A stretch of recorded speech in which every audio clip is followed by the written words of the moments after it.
Good morning, everyone. I just wanted to make sure we got some more people in here that wanted to be in here before I jump right in, but I just wanted to say good morning as well.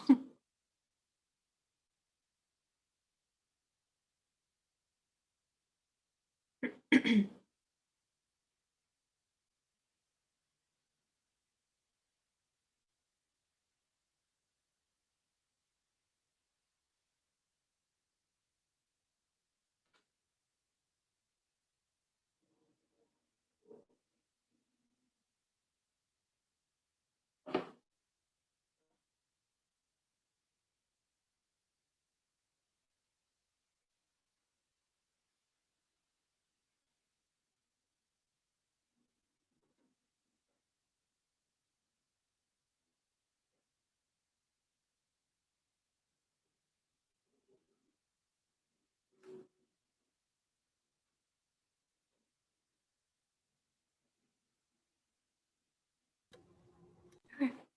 All right, well, let's get started.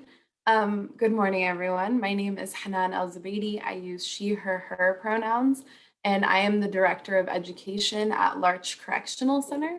And it's an affiliated or offsite facility that's connected to Clark College here in Vancouver, Washington. I'll be talking about reentry, best practices for students impacted by the carceral system, and we'll just get started.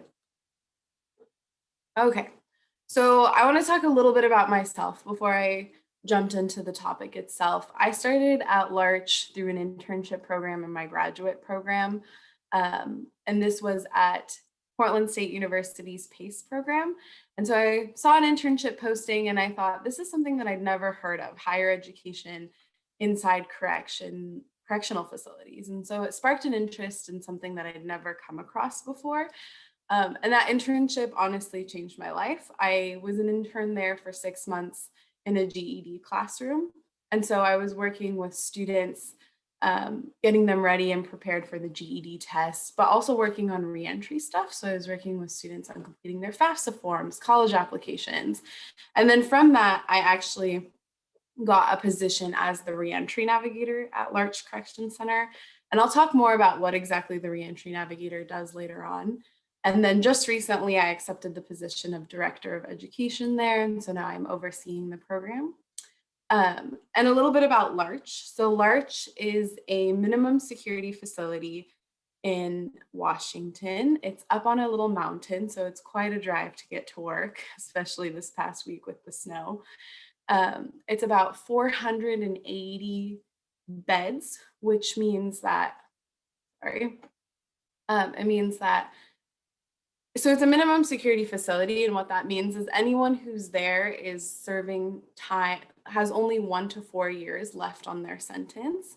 And so it could be someone that had served 30 years and now is at the last leg of their sentence, and so they're serving their time there. And so we focus a lot on reentry specifically, just because we're getting people ready to get out. And, I could get someone that's only been in prison for a year and a day, which is the time that you get when you go to prison instead of jail.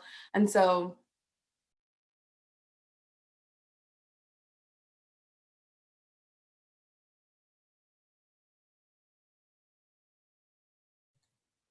I don't know what happened, but that's technology for you. Let me start sharing my screen again. All right. Can you all see that? Okay, so let's go back. Okay, so back to Larch. So I work with men specifically. The facility I'm at incarcerates only men. And so it will be anyone from the state. So I can get individuals at Larch that are releasing to Yakima, which is all the way across the state of Washington. I get a lot of guys that are releasing to Oregon, because Vancouver and Oregon, they caught charges in Vancouver. And so they actually release to Oregon, but they have some stuff to do between across the bridge. And so that's kind of an overview of what Larch is like. It's a little bit different now due to COVID, which I'll also get into a little bit later. But I wanted to learn more about everyone who's in the room. Where do you work? What do you do? Why are you interested in this topic? And what do you know about corrections education? And feel free to drop that in the chat, unmute yourselves, whatever you're comfortable with.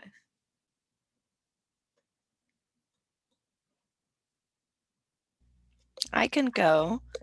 My name is Rachel O'Connor. I use she, her pronouns, and I work at the University of Western States, which is a chiropractic school in Portland, Oregon.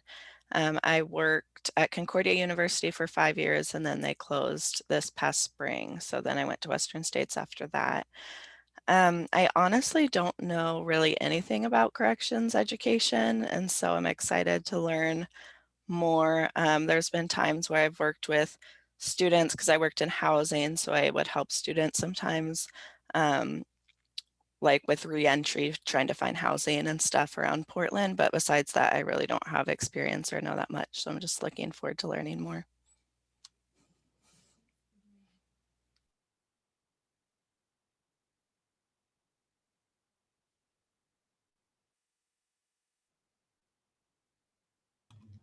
Got awkward silence. Hi, I can go next. My name is Brittany. I use she, her pronouns. I work at University of Oregon in residence life, early morning prior to coffee. So trying to get it together. I'm interested in this topic because I actually studied criminology and sociology in undergrad and then took a class in graduate school called College and Prisons. And it was really illuminating to me because I'd never even heard or learned about corrections education during my entire time as an undergrad. And so I think for me, my knowledge is still very base, but I think that I at least have a little bit of understanding and grappling, but I'm really excited to hear more from you during this session.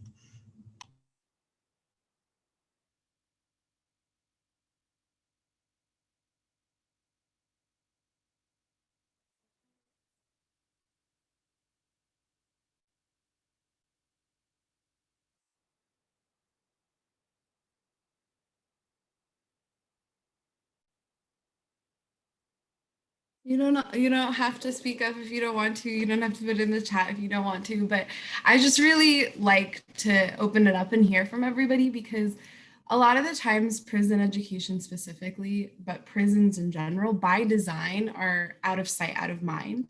And so we often forget about, folks that are incarcerated and also just corrections education programs in general. And so I think it's really important to sort of highlight that and just say, like, like I mentioned myself, I didn't know anything about this until I got that internship. So there's some more in the chats.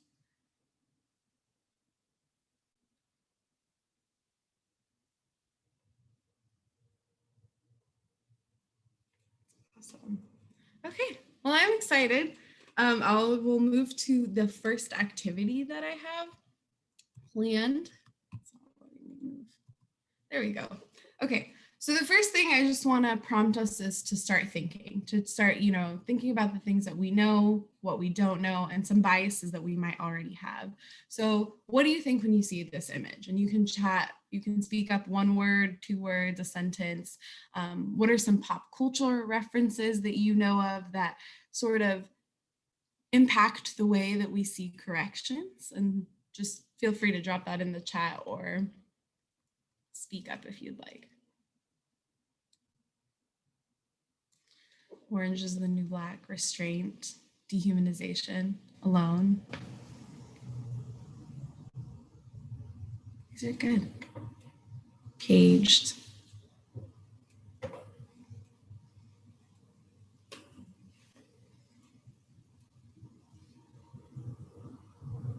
Definitely. All of these things. Orange is the new black is the one that I get all the time when I do this activity, hidden from view.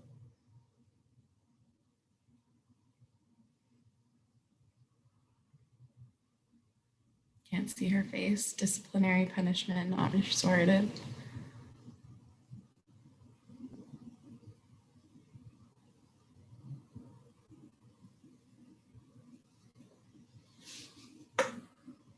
These are good. Give it like 30 seconds if anyone has anything else they want to shout out, feel free.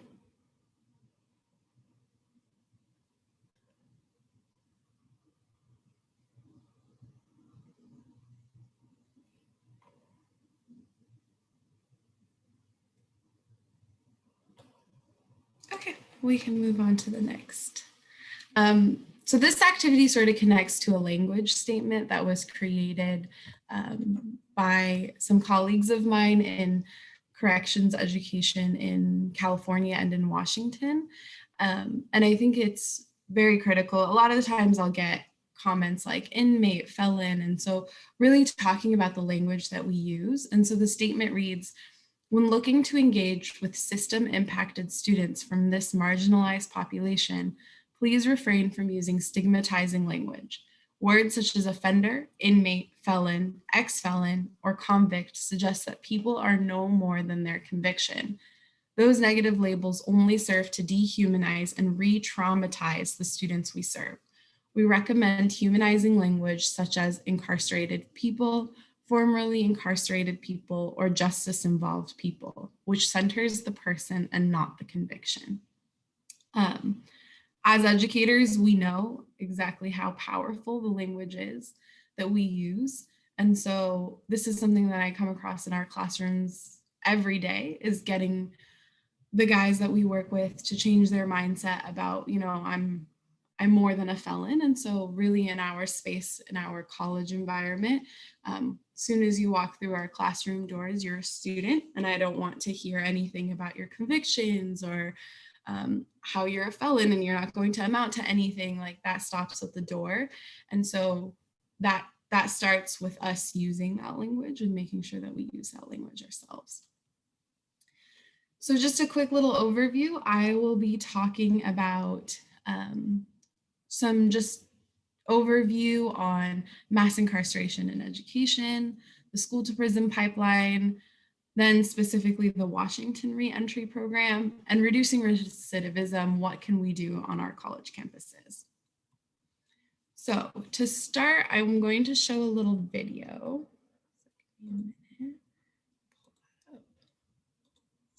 Can everyone hear that? I cannot. Okay.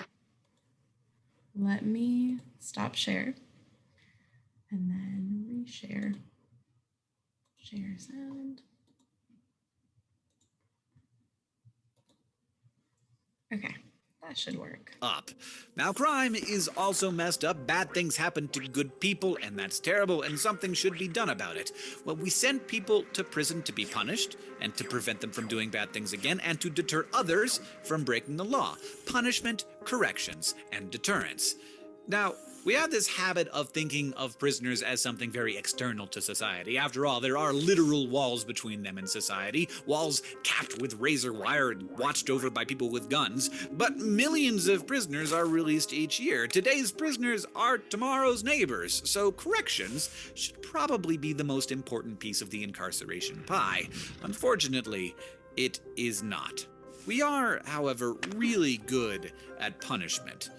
America has about 4% of the world's people and about 25% of the world's incarcerated people. We have the highest incarceration rate in the world. Over the last 30 years, that number has skyrocketed, increasing over 400%. 41% of American juveniles and young adults have been arrested by the time they turn 23. Children as young as 13 years old have been sentenced to die in prison. And our prisons violate international standards. Solitary confinement increases instability and violence in inmates and is considered by international law to be torture. But in America, it's not regulated by anyone except the prison officials. No judge, no jury. Arguably the most devastating form of punishment we enact in this country, and yet there is no appeals process. And you think it's hard to get a job in America? Well, we make it intentionally more difficult to get a job once you have a conviction on your record, not to mention just to live your life. Convicts are ineligible for welfare, student loans, public housing, food stamps, and are often socially disconnected from community and family support structures. So in addition to having high recidivism rates, they have very high rates of homelessness and suicide. Somewhere along the way, we started to think that being tough on crime meant being tough on criminals, but that's not the same thing. Punishment is only one piece of a much larger crime reduction pie, and it's an expensive one, with some institutions paying more than $100,000 per year per prisoner. Long prison sentences have helped to decrease crime, but no more than 25% of the decrease we've seen can be attributed to incarceration, and it costs far beyond just dollars. The cost is to people, to our country, to communities, to families, and to ourselves. The policy seems to be, if you've committed a felony, we just give up on you. These wars on crime, wars on drugs, they are wars on people. The smart political move is to appear tough on crime because crime is scary, so we increased minimum sentences, we arrested more people, we sent more of them to prison. That's how we looked tough on crime, but the results are in. It's bad policy. It's cruel, it's short-sighted, and to continue this policy of mass incarceration would be foolish. We're living inside of a massive $75 billion per year failed experiment. 2010 was the first year in nearly 40 years that the number of incarcerated individuals in America did not increase. Policymakers are beginning to realize the magnitude of this failure, but there is a long way to go. John, I'll see you on Tuesday.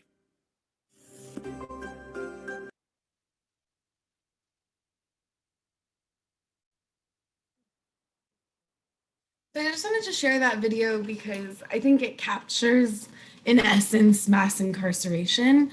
And I just think it's a very powerful video. You know, the United States is currently, we have 2.3 million people behind bars, and that changed a lot with COVID, which I'll touch on a little bit later as well. But 2.3 million people behind bars, you know, when you only have 5% of the world's population and 25% of those incarcerated, that's a pretty big number. And then just to look at, like, we've had so many different policies that have really changed how mass incarceration happened. If you have not had the chance to watch the documentary 13th on Netflix, I highly recommend it, which talks about how the 13th Amendment really just started to push from slavery to incarceration. And so I don't know verbatim what the Constitution, the amendment reads, but it talks about how, you know, now that slavery has been abolished, we can start to incarcerate people, with the exception of folks that have committed a crime. And so you see a lot of prisons and jails that use prison labor in order to get things done. You know, like, for example, at Larch, we are on Department of Natural Resource land. And so a lot of the guys that are incarcerated there go out and work with the Department of Natural Resources. So planting trees, fighting fires, all for not even close to minimum wage. And so there's a lot of that we see with the 13th Amendment. And then the war on crime. So, you know, we hear that language a lot, and especially recently, we heard that quite a bit when we think of the protests that happened this past summer. A lot of the rhetoric and the language was talking about law and order and war on crime, and we have to be tough on crime. This was a lot of the rhetoric in the 80s that led to a boom in mass incarceration, particularly for communities of color and Black and Brown communities, Indigenous communities specifically.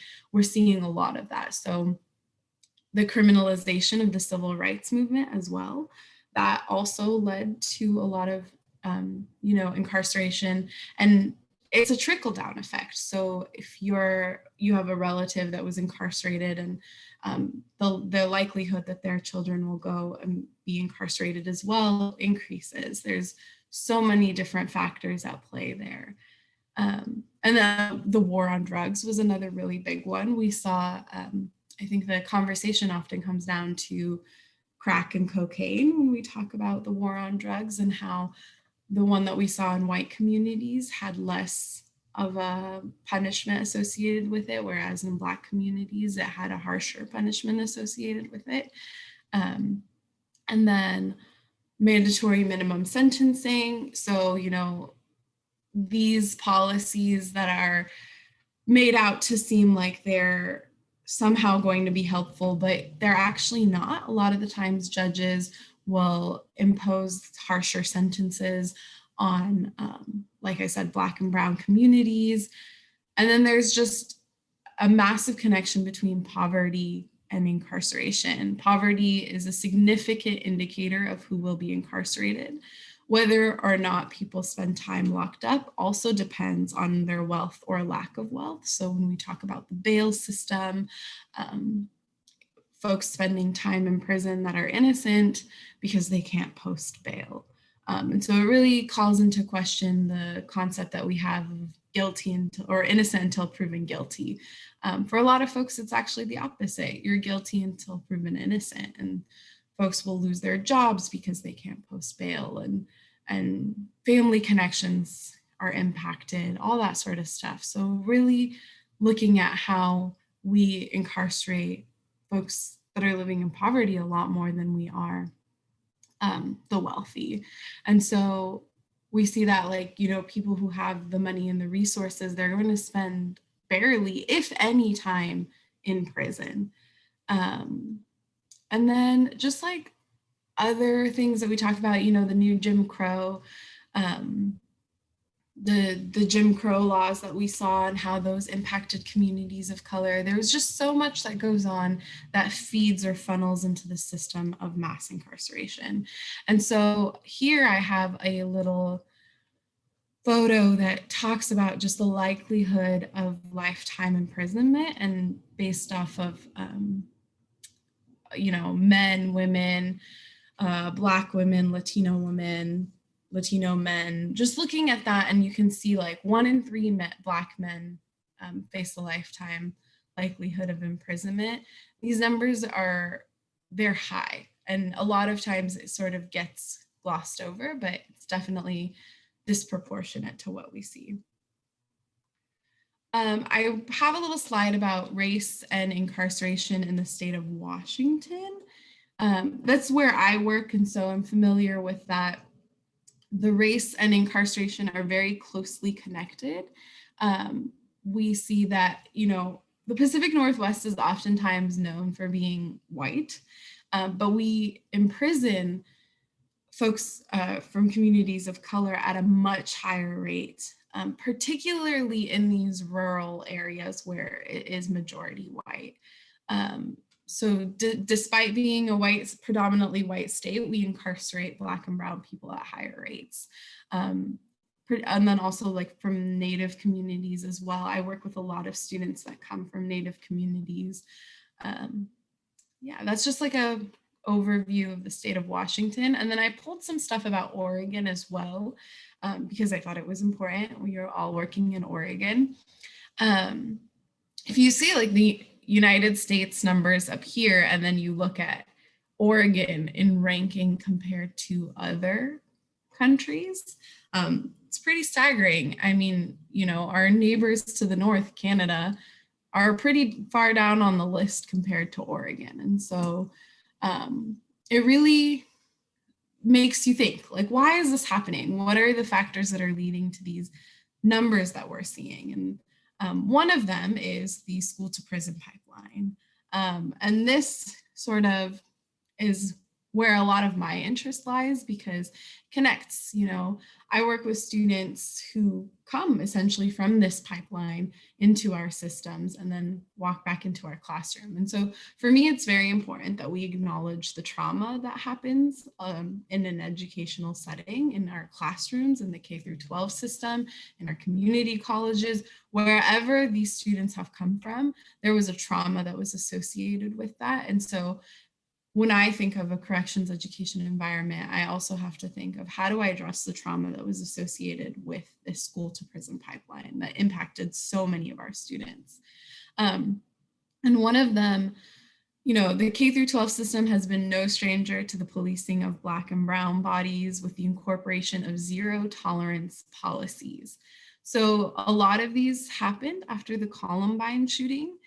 They were implemented to increase safety, but however, that's not at all what happened. The American Psychological Association shows that these policies actually have done nothing in terms of safety, but have increased discipline for students of color.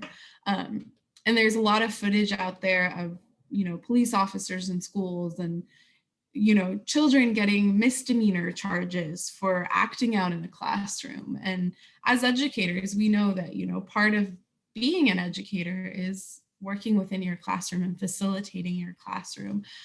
But for a lot of these kids, they actually end up getting misdemeanors or spending the night in prison to do like a scared straight experiment with children who are exhibiting challenging behaviors.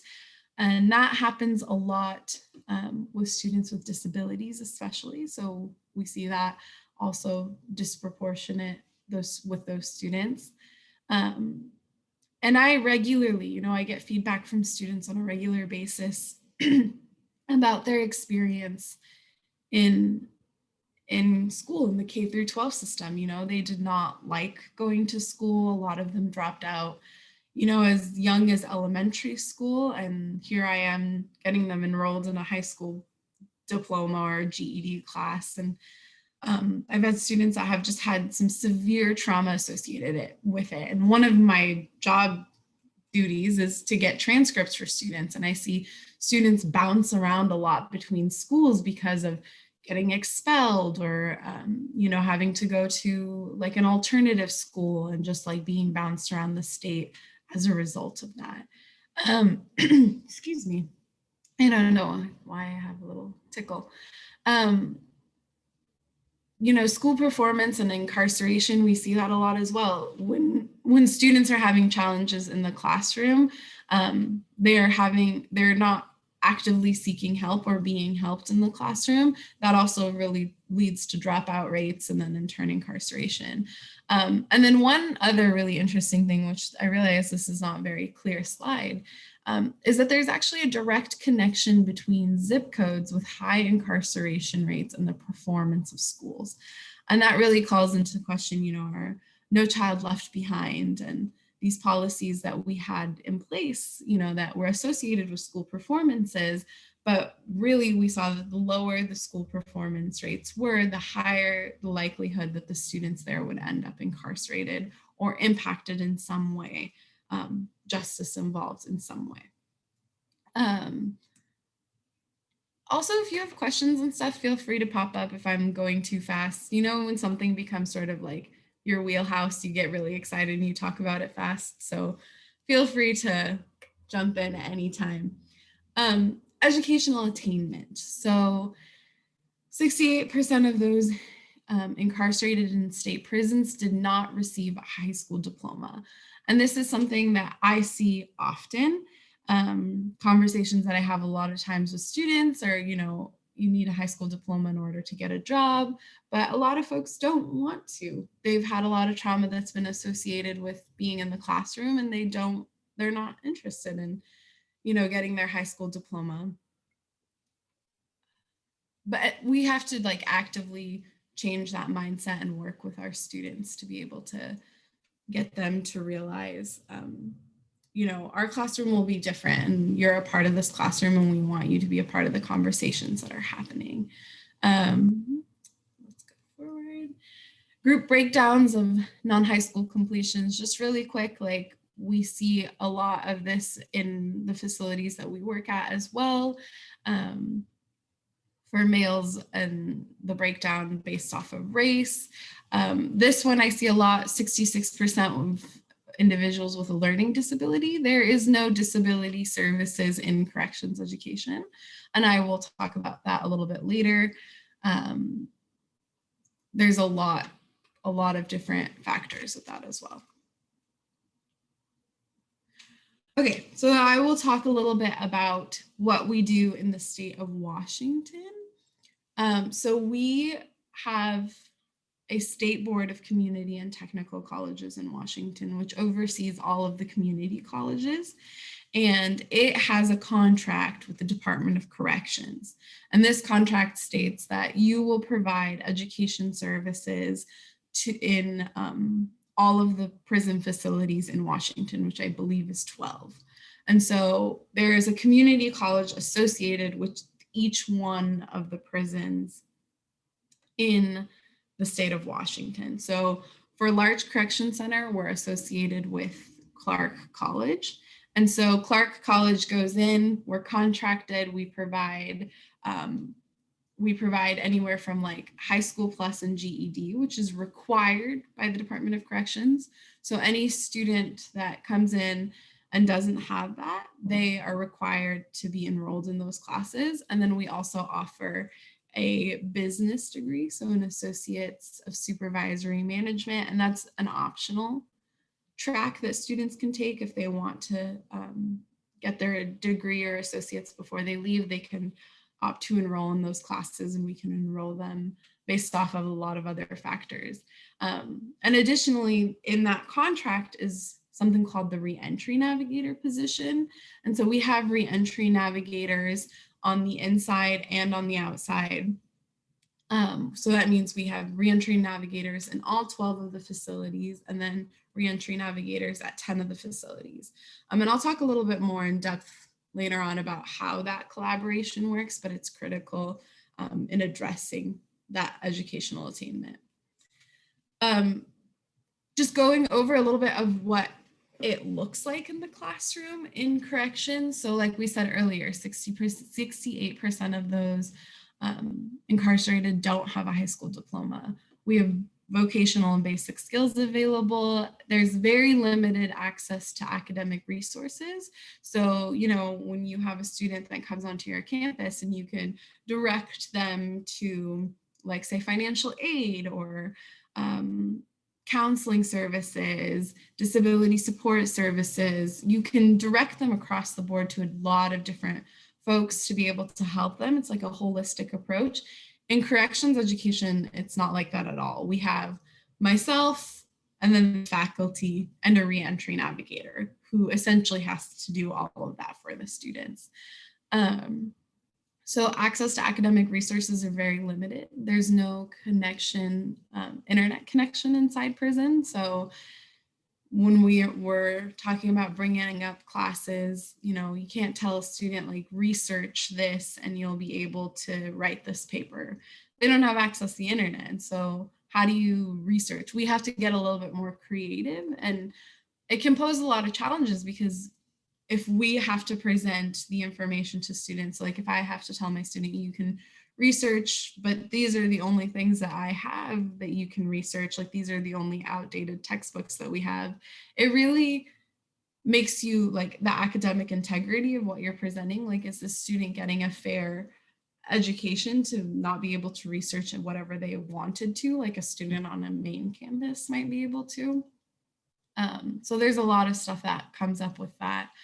Access to FAFSA, so financial aid, you know, you go on, you log in, we still have to do paper FAFSA forms. So we'll do a printed FAFSA, the student will fill it out by hand, we mail it out, we wait 3 weeks until we get a letter back that tells them you didn't sign up for selective service or you didn't do this, and then we have to mail it back again and then wait again. And so it's like a whole process, whereas students can traditionally just apply online and then find out. So the navigator role, the reentry navigators that I brought up earlier, was the inside and the outside, is a sort of like a handoff system that was created. So as a reentry navigator, if I'm working on the inside with a student, I'm getting them ready with supports, I'm helping them fill out FAFSA forms, college applications, I'm helping them look for housing, which also is very challenging. It's not something I touched on earlier, but housing is something that is very difficult for a lot of our students to access. They can't go back to certain areas because of their convictions. They have housing vouchers. There's so much at play. And so that's like one thing that colleges can start to think about or consider is how can we provide housing resources for our students that are coming out of prisons?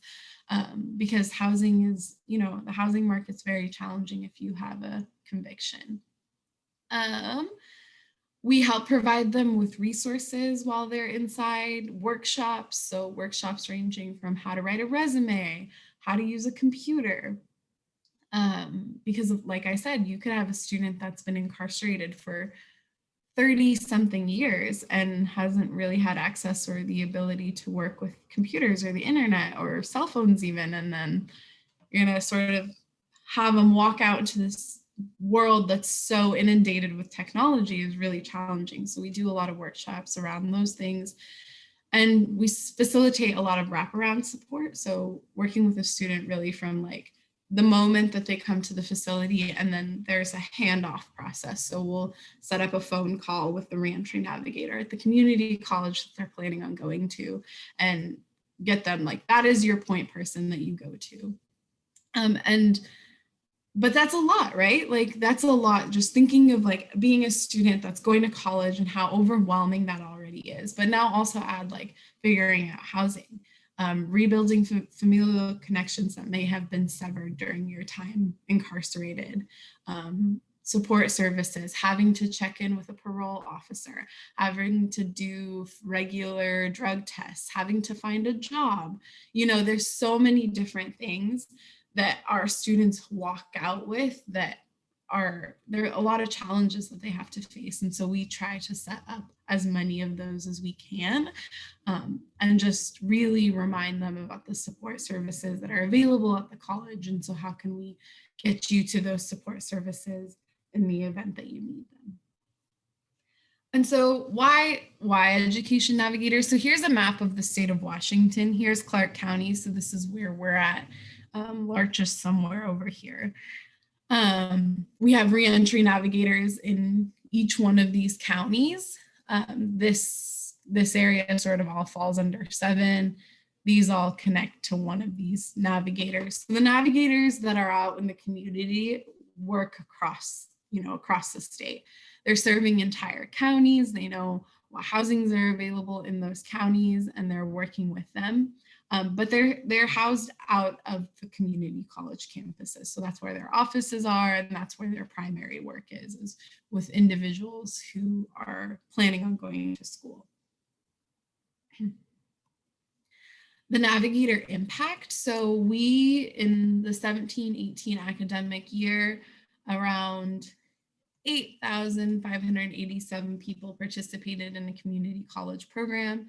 831 got their GED, 90 plus got high school diplomas, which is a new program in Washington. It's a credit recovery program for high school diplomas. 1,933 vocational certificates and 53 associate's degrees. And that's just something I like to share, because I think that a lot of the times when you work in corrections education, you get sort of down because of all the challenge that you face. And, you know, if your student does end up coming back to prison, but there's a lot of success stories out there, and they're incredible once you hear about like the things that students go through to get to where they are. And then the revolving door. So back to being a little bit down. The revolving door talks about how the way that the United States has their prison system set up creates this sort of system of coming back to prison. And there's a lot, you know, that goes into that. When we talked about housing earlier, like if you have a conviction, finding housing is very challenging. You know, how many times have you applied to rent a place and they ask you, have you ever been convicted of a felony? Well, for a lot of people, that gets their application tossed out immediately. But then if you lie on the application and then they find out, then your application will still get tossed out. And that applies for housing or for job applications as well. And so a lot of folks end up homeless as a result, or houseless as a result of these policies that we have in place. And they have very limited access to resources when they get out, especially now when we think of the way COVID has changed the world that we live in. Access to resources is very limited. Familial connections, a lot of them have severed connections. I mean, I can have a student at Larch, which is down in Vancouver, with someone whose family lives all the way up in, you know, Washington, like near Canada. And so that student doesn't get to see their family regularly. With COVID right now, there's actually no visitation at all. So folks haven't seen their families or friends video or anything for a year. And so there's a lot of challenges in how are you connecting with your family? How can you keep connections with family? For folks that have been through that revolving door quite a bit, also building those family connections with their children. Those are conversations that we have a lot as well. Community supervision, so having to check in regularly with a what are they called? Parole officer, drug test. They have to get drug tested regularly when they get out. Thinking of like, if you have a job, right? Like, and you need to take time off for your job because you have to check in with your parole officer regularly. Those all pose a lot of challenges for folks. Culture shock, that's a really big one that we see. Prison is its own culture and its own world, and that is an own presentation of in of itself. But there's a lot of culture shock, even for folks that aren't incarcerated for long periods of time. But walking out into a world that looks completely different than the world you left, it's very challenging. And we see a lot of that happen where some folks just get accustomed to prison life and they're like, I know I'm going to end up back here.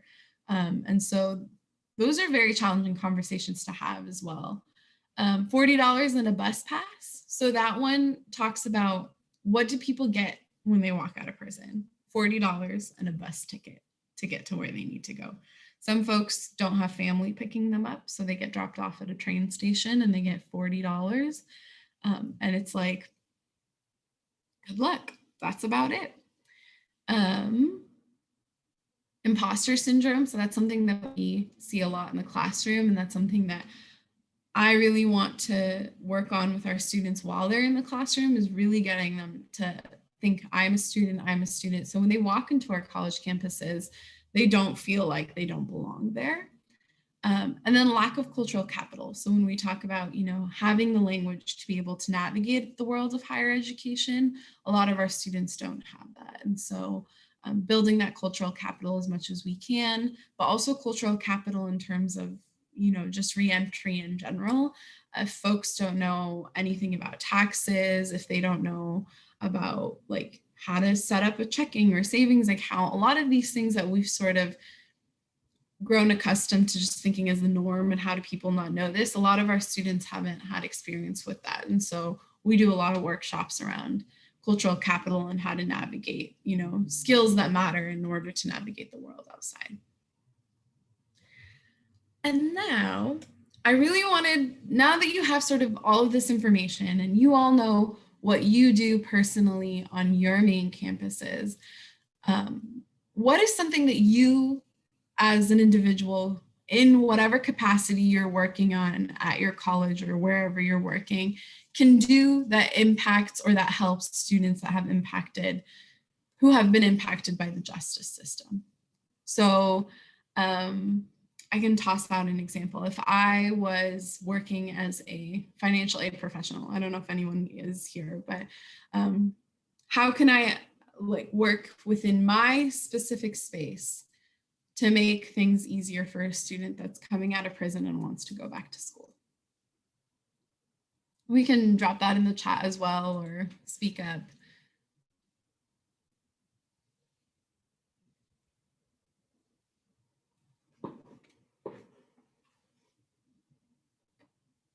I can toss out another example to get some wheels turning. I'm thinking of like admissions. If you work in admissions and you tell someone, okay, you can just go ahead and apply online.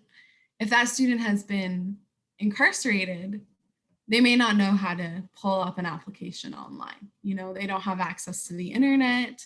They don't know how to navigate the internet. So what are some options? Perhaps if colleges still provided paper applications for the first, for those students. That's something that I run into a lot when I'm preparing students to apply for school. A lot of colleges don't have paper applications that they can mail to me that I can mail back.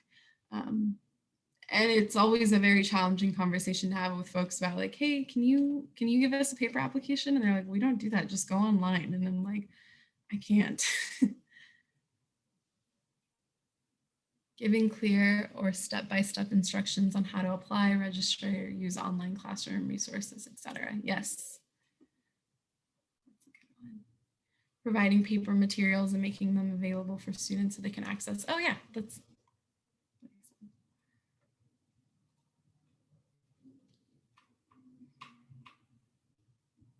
anything else?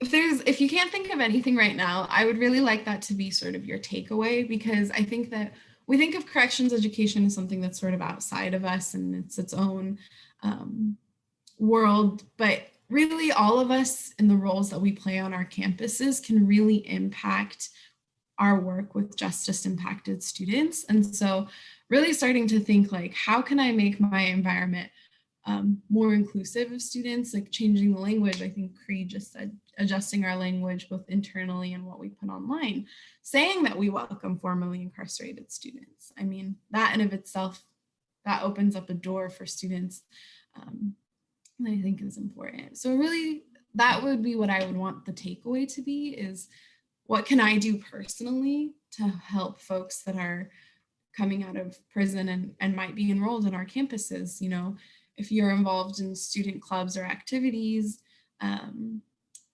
you know, having a reentry club, having something like that that students can connect with. Let's see some more chats. If we knew there was interest from students inside the carceral system, we can work with them personally.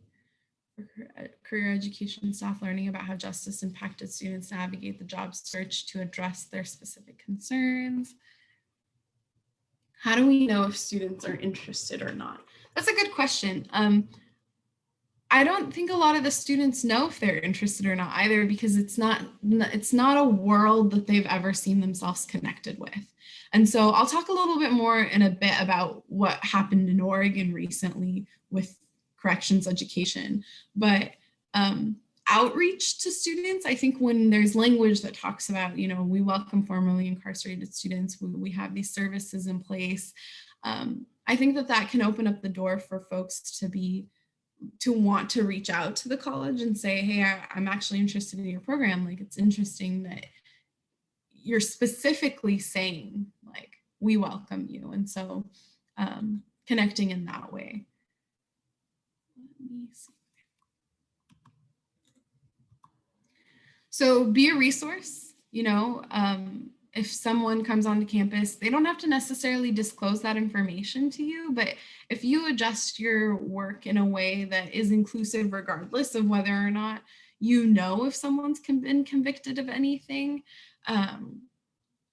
having resources available, like in your office space or something for students to grab, raising awareness for formerly incarcerated students. Like I said, by design, prisons are out of sight, out of mind. And even on our college campuses, they're an invisible student group. And we might not know that there are students that have either been impacted themselves, have had family members that have been impacted. That's another big one. Like, we talk about 2.3 million people behind bars. There's a guarantee that there are some of our students on our campuses that have family members that have been impacted. And I think that just connecting with those students as well is a good way. Campus jobs is another one. So when we talk about like whether or not students who leave prison can get jobs and the challenges that face, but like, let's talk about what if we had a campus job that we hired formerly incarcerated students, work studies, whatever it may be. That's a good way to get students on campus. For example, one story that I have from Larch is we had a tutor who was working in our department, and he's incarcerated. We were the first prison in the nation to get the CRLA certification, the College Reading and Learning Association for tutoring services on campuses. We were actually able to facilitate a job interview for him while he was still in prison. And he got the job on Clark College campus and was able to start work about 2 weeks after he got out. So maybe not something as like direct, because you know you're not inside the facilities, but having things, you know, having campus jobs that are actively, you know, saying we want formerly incarcerated or justice impacted folks. Let me see what's next. COVID impact. So I talked a little bit about this with Brianna and Shannon before I started this, but when COVID hit, we all went to Zoom. We all went to the internet and we all just got technology heavy. In corrections education, we went the complete opposite direction. We don't have internet, so we couldn't, open up a Canvas shell and our students could submit that way, but we had to drop off paper packets into the units. So at Larch, we recently had a COVID outbreak, and one of the ways that the winter quarter was starting, how are we going to get students their homework and keep them on track? And the students really wanted their homework. So we created like green folders that had everybody's assignments in them for like 2 weeks, which class they're enrolled in, like a welcome letter, pencil, calculator, their textbooks, pens, all of this stuff, put them in a backpack, drop them off dressed up in full PPE, drop them off in the units, and then had to leave the units. And so then when we pick up homework, we have to spray it down to make sure there's no transfer of the virus. We take it, has to wait for 2 days, and then our faculty can grade it. And so corrections education just went, in a completely different direction. We're working on getting laptops that don't connect to the internet. So it would be just like a laptop that only connects to an offline version of Canvas that we're creating, to be able to get students some of that practice using laptops and computers. But then the challenge with sending those out during a COVID outbreak when students can't meet face-to-face is, a lot of our students don't even know how to turn on a laptop. And we have desktops in our classroom, and the first day of class is usually spent like, okay, this is how you turn it on. This is how you open up Word. And so these are a lot of the challenges that we faced with that. COVID definitely changed the world of corrections education, and I'm hoping it'll push it a little bit better. Oh, it's almost 10. Some major news I just wanted to share. Pell Grants have been restored for incarcerated students, which was something that we didn't have in the past. It was there, and then there was Second Chance Pell. So this is an awesome development that just recently happened January 14th. And so we don't really know exactly what that will look like, but it means that students can apply for the Pell Grant while they're incarcerated and be able to use some of that funding. Because right now, a lot of the funding that we use, for example, someone who has 15 years on their sentence won't be able to access, because the way the funding works is for folks that have 7 years or less. And then Oregon prisons recently ended their community college-led adult education program. So DOC severed the contract that Oregon had, and they're bringing their education back in-house. I haven't heard anything since October about what that means specifically, but because of the COVID outbreak, they made that decision, and so there's no longer a contract. And I'm not sure exactly what happened, but I wanted to make you all aware of that, since it is in Oregon. And then this is just a graduation picture from Larch Correction Center that I wanted to share just to end on a happy note. It was our graduation ceremony, I believe, not last year because COVID ruined that, but the year before that. So we get caps and gowns for our students, we get diplomas, we get cake, ice cream, coffee creamer because they like that more than the coffee, and we have a graduation celebration. Here are some resources. So some books that I highly suggest folks reading for more information. The New Jim Crow, Just Mercy. I'll leave this list up as I take questions if there are any, but journal articles and websites as well.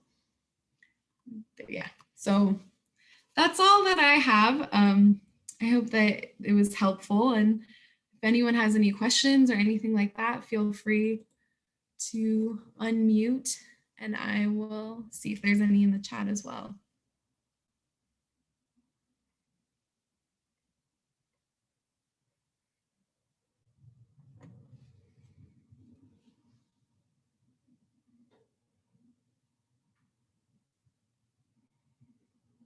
Yeah, of course, you can reach out to me with whatever questions, or I will put my email put my DOC email because I always check that. If you have any like specific questions or you want to learn about things you can do on campus, I'm more than happy to chat.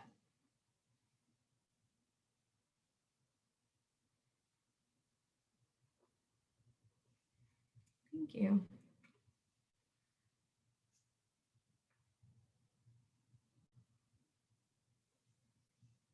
Oh, I want to share like another really exciting thing. We're hiring for our Reentry Navigator right now because I vacated that position.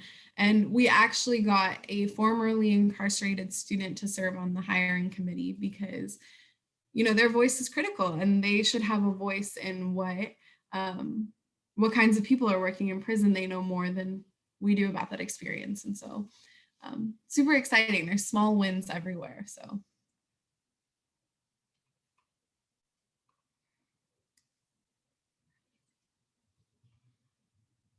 Have you seen any incorporation restorative justice process into your facility or the incarceration system?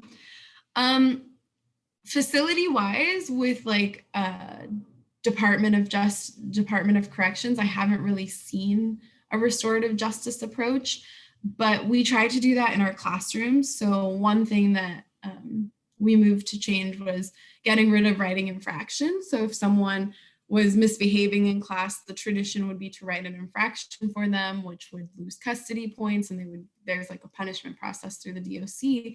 But one thing that we did was trying to do a restorative justice approach and using what college campuses do, which is sitting down with the student, having conversations, talking about what's leading to this happening in the classroom. So we're trying to incorporate a lot of that in the classroom and then hopefully influence the facility.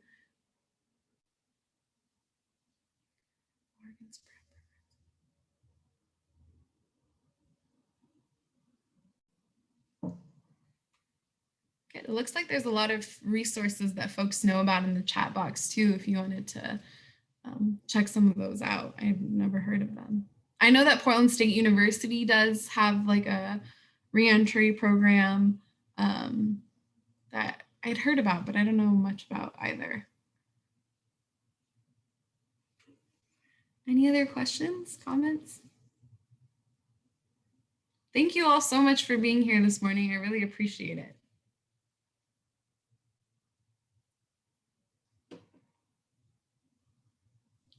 If folks want to join me in giving a little icon thanks or a in-person, some thanks to Hanan for this amazing presentation. Thank you for being here. Thank you for your generosity in presenting for OWHE this year. We really appreciate it. Thank you. I appreciate that. Lovely spending my morning with all of you.